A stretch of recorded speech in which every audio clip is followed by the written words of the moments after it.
네, 안녕하십니까. 깡새클럽 강제 전문가입니다. 자, 오늘 시장 MSCI 리밸런싱 여파가 굉장히 컸습니다.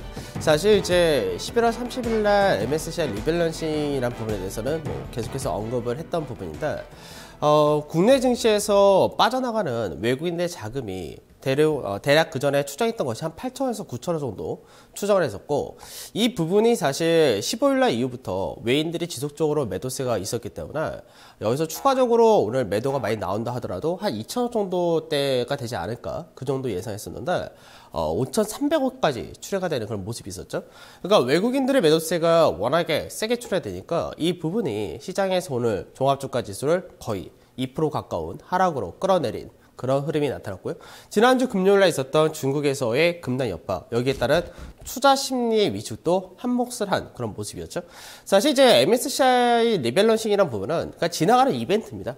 하루 정도 이어지는 부분인데, 이제 예전처럼 이제 국내 증시에 대해서 벤치마킹 변경이라든지 아주 구조적으로 장기간에 걸쳐서 빠지는 부분이 아니라 하루짜리 리밸런싱이었었는데, 이 부분이 영향이 좀 크게 나타났다, 이렇게 생각하시면 될 것 같아요. 그래서 오늘 시장은 거래소 쪽에서도 크게 빠졌지만 코스닥이라든지 중소형 모두 다 약세로 마감되는 거는 거의 변함이 없었고, 시장에서 이제 11월 달 증시가 앞서 제가 선물지수를 갖고 이야기할 때 240이라는 선이 안 깨지고 나서 지지가 되면은 그 다음번에는 강세로 연결되는 그런 흐름이 굉장히 많았다고 말씀드렸는데, 이제 12월 달 내일부터 시작하는 그 증시에서는 그래도 여전히 긍정적인 관점으로 볼 수가 있지 않을까, 그렇게 보고 있습니다. 그래서 오늘 시장에서는 이제 급락세가 떨어졌다 하더라도 시장에 대해서 추가적인 약세를 더 바라보거나 그럴 필요는 없다라고 보는데, 여러 가지 배경이겠죠. 연기금에서 지속적으로 들어온 부분이라든지 국내 증시의 배당, 그리고 이제 12월 달은 이벤트 달이다라고 해도 과언이 아닐 정도로 상당히 많은 이벤트들이 있는데, 그 부분에 대해서 오늘 이제 좀 이번 주에 봐야 될 이벤트들 좀 살펴보도록 하고요. 그리고 국내 증시가 이제 추가적으로 빠질 자리가 없다는 건 늘 좋습니다. 그러니까 오늘 시장에서 조정을 2% 정도 보이는데 삼성전자를 비롯해서 시가총액 상위 종목들이 고르게 빠졌기 때문에 사실 지수가 보통 2% 정도 급락이 나올 때 크게 하락이 나오는 것들은 굉장히 큰 폭의 하락이 나오는데, 그런 부분 없었다는 부분에서는 조정을 잘 받았다, 이렇게도 볼 수 있을 것 같습니다. 자, 먼저 오늘 이제 지수가 빠졌기 때문에 종합주가 지수를 한번 보고 그리고 이야기를 해보도록 하죠. 자, 먼저 이제 종합주가 지수에서 이제 대형 지수를 보면서 설명해 드리도록 하겠습니다. 대형 지수를 볼 때, 대형 지수 앞전에도 설명해 드렸었고, 이제 지지난주에도 말씀을 드릴 때, 시장에서 바닥을 찍었다고 말씀드렸죠. 바닥 찍고 나서 올라가다가, 이제 쌍바닥을 어디서 그려주냐의 차이였는데, 쌍바닥을 21선 강하게 돌파하고 나서 21선 자리 때 지지를 받고 가느냐, 아니면은 좀 더 조정을 보였다 가느냐, 요 차이가 있었다, 보시면 되겠죠. 그럼 전체적인 그림을 한번 먼저 설명해 드리면, 앞전에 이제 4월달 고점 자리 때부터 해서 추세를 여기서도 하나 있었죠.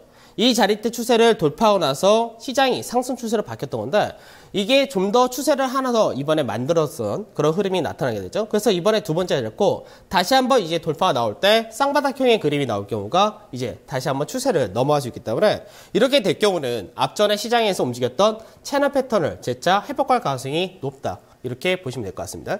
특히나 이제 12월달 증시를 이제 증권사나 이런 데서 다들 어떻게 전망하냐면, 종합주가지수로 이야기할 때 보통 1950에서 2060 또는 2100 이 정도로 예상을 하고 있는데, 저는 한 2100 정도 보고 있기 때문에 12월달 증시는 많이 빠진 만큼 올라폭도 상당히 많다, 이렇게 보셔도 될 것 같습니다.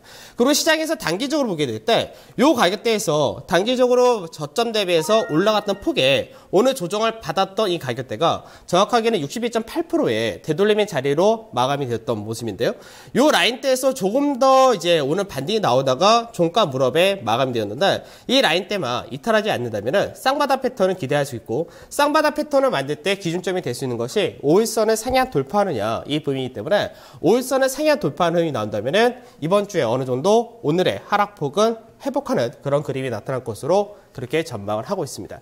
그래서 우리가 이제 시장을 볼 때 늘 말씀드리지만, 하락이 제한된 시장은 상당히 좋습니다. 그리고 오늘 큰 폭의 조정이었다, 그렇게 나오면서 지난 한 주 동안의 상승폭을 다 반납을 해버린 그런 케이스였는데, 하락폭 마디가 특정 종목을 중심으로 무너진 것이 아니라 시장에서 고르게 떨어졌던 그런 흐름이기 때문에, 오히려 이제 지난주에 지지부진했던 체감지수는 사실 크지 않았었는데 그 부분이 빠르게 없어지고 내일부터 얼만큼의 반등을 뽑아주냐가 더 좋지 않을까 그렇게도 볼 수 있을 것 같습니다. 그 다음에 중국 증시에 대해서 여전히 좀 우려감을 많이 가지고 있는데 사실 중국에 대해서는 제가 지난주 금요일날도 설명을 드렸습니다. 그러니까 중국이 빠질 때 중요한 것이 시장에서 이제 산업적으로 굉장히 경기가 안 좋다 또는 중국에서의 뭐 그림자 금융이라든지 여러 가지 문제가 복합적으로 나타나면서 무너질 때는 상당히 크게 여파를 받을 수밖에 없습니다. 특히나 우리나라 같은 경우는 최근 들어서 중국에 대한 영향이 더 크게 나타나고 있기 때문에 그 부분을 무시할 수 없는데 금요일날 빠졌던 배경 자체가 증권사들에 대해서 파생 상품 규제라든지 뭐 작전이라든 이런 부분에 대해서는 조사가 들어가고 이런 부분이었기 때문에 사실 이 부분은 중국 증시 자체의 문제라기보다는 그냥 단순히 이벤트성이다라고 보고 그리고 정부에서의 규제 부분이다 이렇게 보는 것이 가장 맞을 겁니다.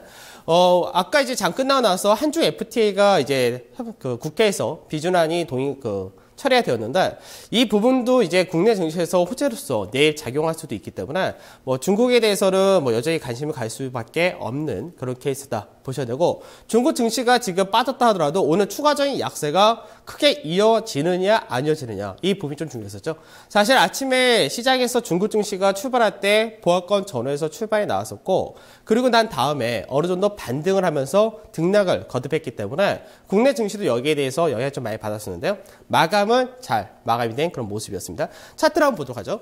앞전에도 말씀드렸듯이 중국 증시는 무너지고 난 다음에 바닥을 다지고 올라간 그런 케이스라고 말씀드렸죠. 그래서 단기적인 박스권의 그림을 그었던 폭마디만큼 빠졌었는데 중국 증시가 중요한 라인이 3,370에서 3,400짜리다 말씀드렸었죠. 그래서 이 라인대를 지켜주면 괜찮다라고 말씀드렸는데 오늘 장중에는 1%대의 급락을 한 번 더 보이긴 했었지만 이 가격대에서 지지를 받아주고 마감은 3,440짜리가 소폭의 강세로 마감되었기 때문에 중국 증시가 지금 구간대부터는 추가적인 급락이 떨어진다 이렇게 보기보다는 어느 정도 지지를 받아주는 과정을 나타내주면서 재차 반등할 가능성이 높다라고 보시면 될 것 같습니다. 특히나 이제 중국 같은 경우는 12월 달 들어가게 되면 경제 공작회의라고 해가지고 이제 중국에서의 내년부터의 전망에 대해서 어느 정도 구체적인 윤곽이 드러나기 때문에 그런 부분이 중국 증시에서는 또 다른 성장 모멘텀 또는 정부의 정책 부분 이런 쪽으로 연결될 수가 있다는 부분에서 중국 증시에 대해서는 우려할 부분은 현재는 크지 않다 이렇게 보셔도 될 것 같습니다. 그러면 이제 이번 주에 있을 이제 여러 가지 이벤트들에 대해서 오늘 좀 봐야 되는데 12월 한 달을 볼 때는 이벤트가 굉장히 많죠.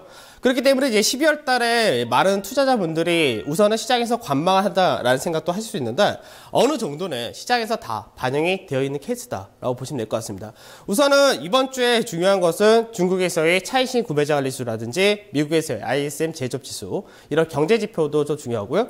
그리고 이제 이번 달에 미국에서 FOMC에서 금리 인상을 처음으로 할 가능성이 높기 때문에 거기에 따라서 미국에서의 실업률도 금요일날 발표되는데 이 부분도 상당히 시장에서는 중요하게 적용이 될 겁니다.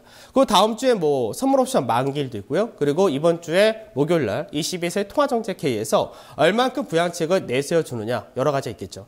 그래서 시장은 여러 가지 이벤트들이 굉장히 많고 12월 달 연말에 대한 배당 그리고 쇼커버링 여러 가지가 복합적으로 적용되기 때문에 시장에서 여러 가지 이벤트가 나타나겠지만 그래도 좋은 거는 시장이 고점에 있을 때는 부담스럽지만 지금 같은 구간에서는 오히려 모멘텀들 이런 이벤트들이 증시에서 위로 올라갈 수 있는 모멘텀도 충분히 줄 수 있다는 점을 생각하시고 가시면 될 것 같습니다. 그래서 12월 달 증시는 계절적인 성향도 그렇습니다. 계절적으로도 12월 달 증시는 연중 그 1년 12달을 볼 때 가장 상승률이 잘 나오는 두 번째 정도의 달이기 때문에 12월 달 증시에 대해서는 뭐 오늘 급락이 떨어졌다 해서 우려할 부분보다는 오히려 좋은 기회가 또 한 번 왔다 이렇게 생각하시는 것이 훨씬 좋을 것 같습니다.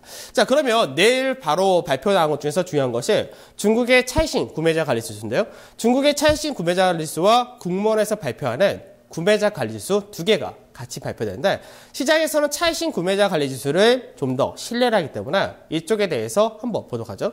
우선은 앞전에 차이신 구매자 관리지수 같은 경우는 2014년부터 해서 지속적으로 하락을 했었죠. 그러다 8월 달에 너무나 큰 폭의 하락이 나타나면서 시장에서는 중국이 경기가 굉장히 안 좋다. 중국의 중국의 여파가 글로벌 경기 전체를 약화시킬 가능성이 상당히 높다. 이런 쪽으로 나왔었죠. 그래서 이 부분들이 계속해서 국내 증시에도 영향을 미쳤었는데 앞전에 이제 9월 달부터 발표됐던 지표들이 결과적으로는 바닥을 다져주는 그런 흐름이 나타났기 때문에 상당히 좀 중국의 경기가 받아쳤다라는 쪽으로 인식이 되면서 중국 역시도 강하게 전개됐던 그런 그림이었는데요.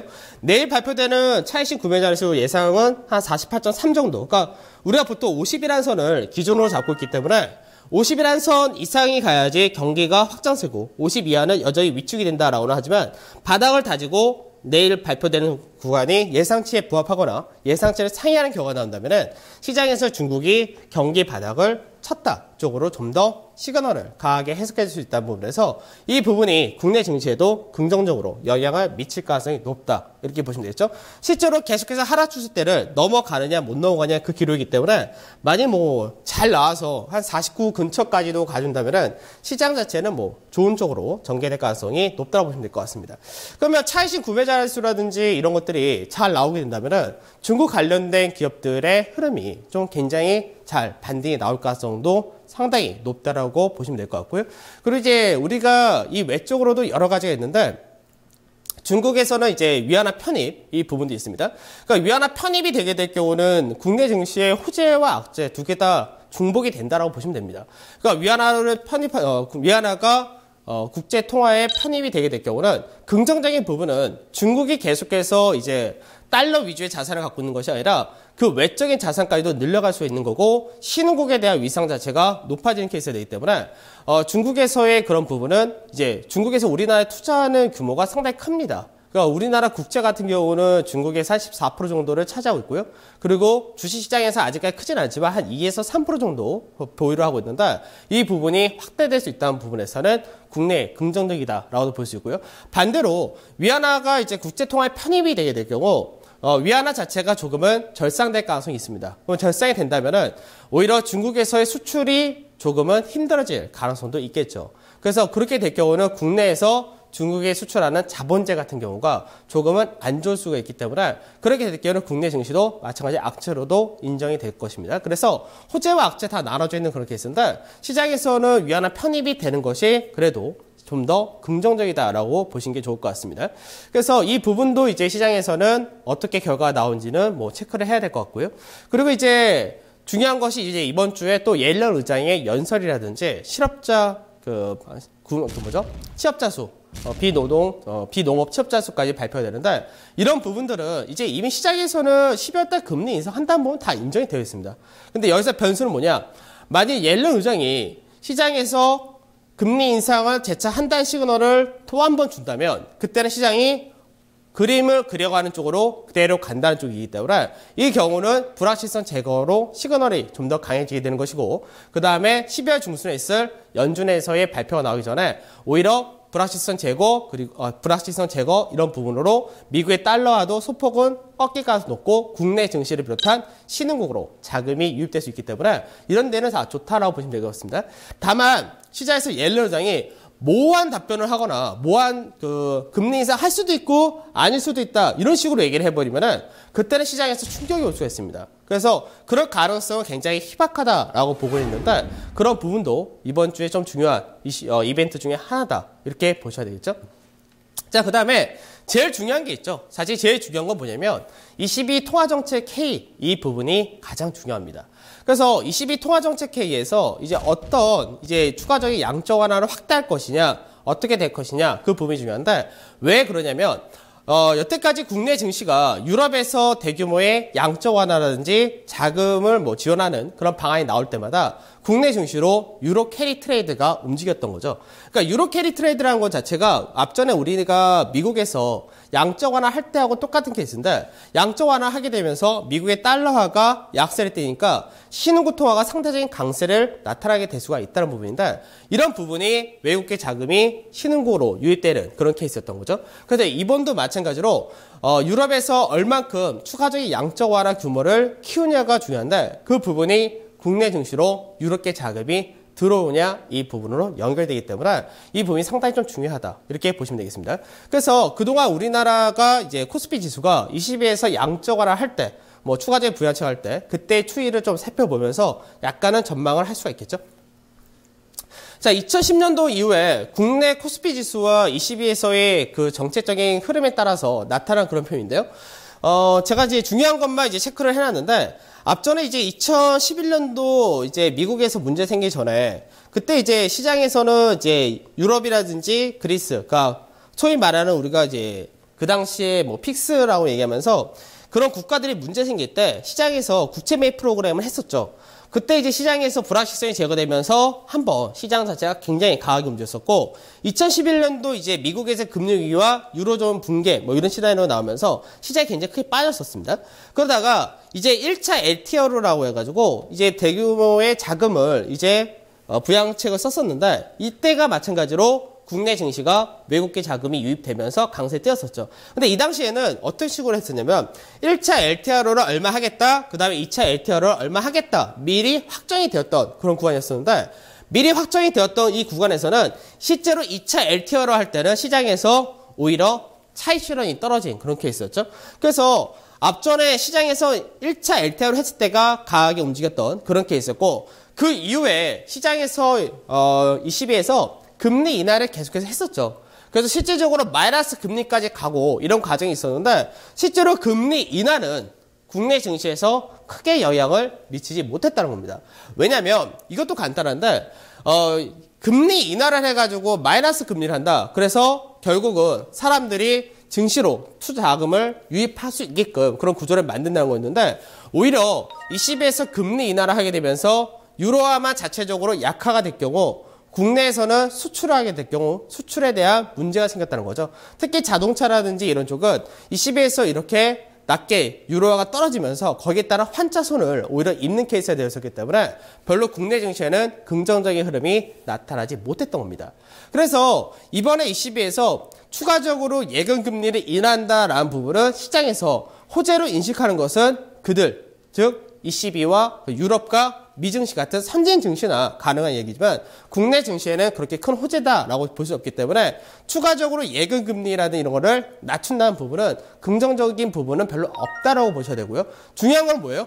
바로 양적 완화 규모를 확대하고 기간을 늘려주는 부분. 이 부분이 유로 캐리 자금이 움직일 수 있는 그 여건이 되기 때문에 이런 것이 상당히 중요하다고 보시면 됩니다. 그러니까 오늘도 우리나라 증시에서 연기금이라든지 기간의 매수세는 받쳐주지만 외국인의 매도세가 워낙에 크게 MSCI 리밸런싱의 여파로 인해서 떨어지니까 못 받쳤거든요, 시장이.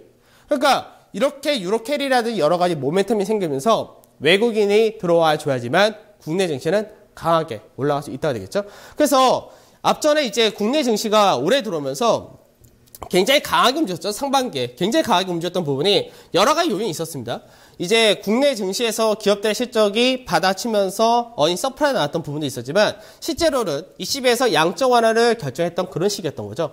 그래서 1월 달에 양적 완화가 하기로 결정이 되면서 국내 증시가 단기간에 굉장히 강하게 움직였었고, 이 당시 외국인의 매수도 굉장히 강하게 들어왔던 그런 시기였던 거죠. 그래서 이 당시에 이제 뭐라고 얘기하냐면은 매월 600억 유로의 국채를 매입하고 기간 자체를 내년 9월까지 하기로 결정을 했던 부분이었습니다. 그러면 여기서 이제 이번 주 목요일 날 12월 3일 날 ECB에서 얼마큼 추가적인 부양책을 할 거냐 이 부분인데, 시장에서는 현재 예상하고 있는 부분이 어느 정도냐면 매월 600억 유로를 한 700억 유로, 한 100억 유로 정도를 더 매입하지 않을까, 그렇게 현재는 전망을 하고 있습니다. 그러면 간단하죠. 100억 유로라는 자금 이상을 더 유입을 한다, 매입을 한다. 그렇게 될 경우는 시장 자체가 호재로 인식이 되면서 그때는 주가가 국내 증시도 추가적인 강세를 띌 수가 있고, 마찬가지로 유로 캐리 자금이 움직일 수 있는 여건이 되게 됩니다. 근데 100억 유로를 한다 할 경우는 그냥 시장에서는 큰 호재도 아니고 이미 시장에서는 반영이 되어 있다, 이런 식으로 되면서 그냥 흐지부지 흘러갈 가능성이 있다가 되겠죠. 그래서 12월 달 증시 자체는 상당히 이런 이벤트들에 대해서 많은 부분을 체크를 해야 되는 그런 구간이다라고 생각을 하셔야 됩니다.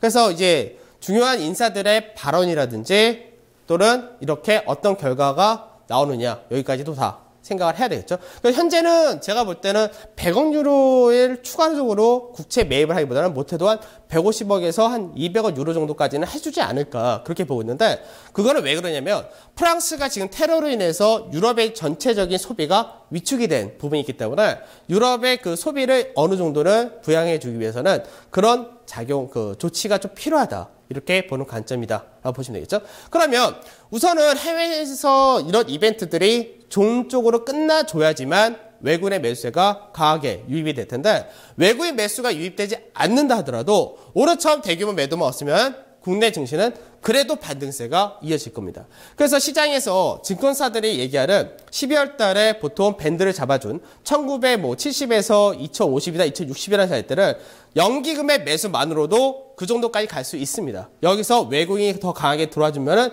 2100을 넘어갈 수 있는 것이고요. 그러면 연기금에서는 앞서도 제가 말씀드렸지만 11월 달과 12월 달은 전통적으로 연기 매수가 강한 달 이렇게 말씀드렸죠. 배당과 그 다음에 쇼 커버링이 같이 연계가 되기 때문에 그런 과정이 나타난 것인데 이제 11월 달 같은 경우 오늘로써 11월 달까지 해서 연기금에서 매수했던 규모가 한 6,500억 정도 유입이 되었는데 그 이상이 12월 달 들어오느냐 이게 역시 또 중요하겠죠.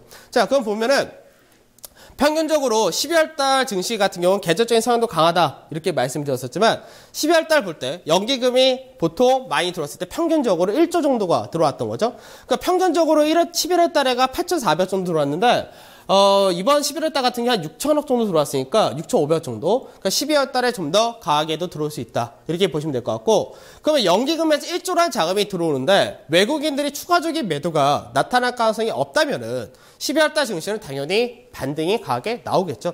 그럼 반등이 나올 때 특징은 뭐냐? 공매도 자체가 축소가 된다는 겁니다. 그래서 이 부분도 앞전에 설명해 드렸지만 공매도 자체가 금액적인 부분에서 항상 10월 달, 11월 달에 높았다가 이 부분이 12월 달 들어가면서 큰 폭으로 감소가 되기 때문에 공매도가 축소된다는 부분, 그래서 봐야 되는 업종이라든지 종목을 볼 때 앞전에도 말씀드렸듯이 배당 자체가 상당히 좋은 그런 종목들, 그리고 연기금의 지분이 많은 종목들 이렇게 말씀드렸죠.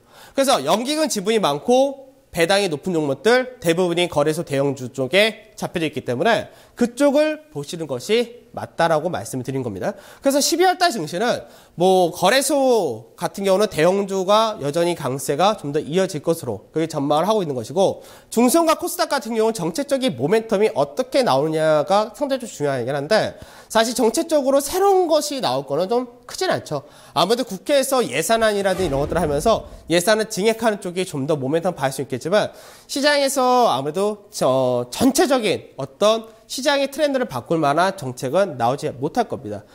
임기 4년 차이기 때문에 그 부분이 강하게는 나타나기 좀 힘들다 정도 되고 만약 시장 자체가 크게 움직일 것이 너무 없다고 하면은 내년 시장부터는 이제 총선과 그리고 대선에 맞춰서 이제 소위 말하는 우리가 대선 관련주 그런 쪽이 좀 움직일 수는 있는데 아직까지 그건 좀 이르지 않을까 그렇게 좀 전망을 하고는 있습니다.